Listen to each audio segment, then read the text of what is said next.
डाला ऐसा कमाल कि जानकर चौंक जाएंगे आप। इस खबर में हम आपको बताएंगे कि क्या कुछ चेंजेस जो है वो जियो ने किया है जिससे ग्राहकों को अब लंबी राहत मिलने वाली है। नमस्कार, आप देख रहे हैं टीवी 12 और मैं हूं आपके साथ ऋतु। जनवरी 2026 के टेलीकॉम आंकड़े सामने आते ही बाजार में हलचल तेज हो गई। एक कंपनी ने इस महीने नए यूजर्स जोड़ने के मामले में सभी प्रतिनिधियों को पीछे छोड़ डाला, जबकि कुछ बड़ी कंपनियों को अपने सब्सक्राइबर बेस घटते देखकर चिंता का सामना करना पड़ा। क्या यही वही जियो है जो हमेशा से मार्केट में सबसे आगे रही, या किसी और ने सबको चौंका दिया है? 2026 में टेलीकॉम मार्केट में जो परफॉर्मेंस देखने को मिला उसने फिर से यह साबित कर दिया कि रिलायंस जियो लगातार अपने प्रतिद्वंदियों को पीछे छोड़ रहा है।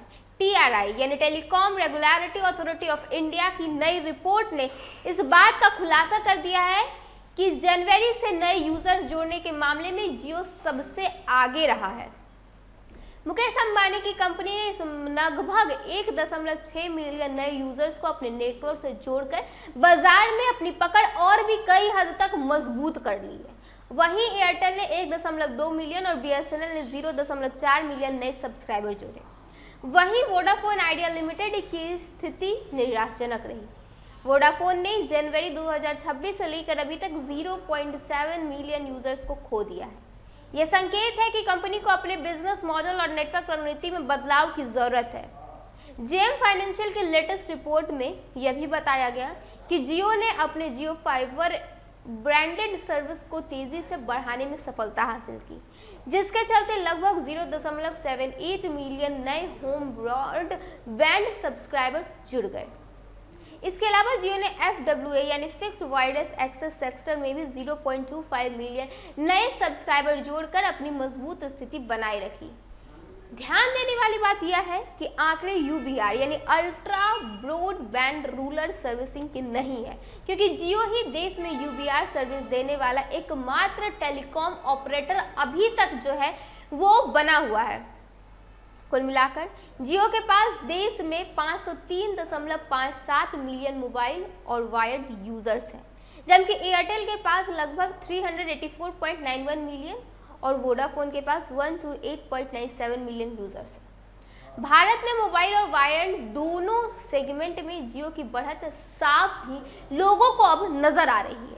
जियो के पास केवल सबसे बड़ा मोबाइल सब्सक्राइबर बेस ही नहीं है, बल्कि वायर्ड ब्रांडेड सेक्टर में भी इसकी पकड़ बेहद ही मजबूत नजर आ रही है।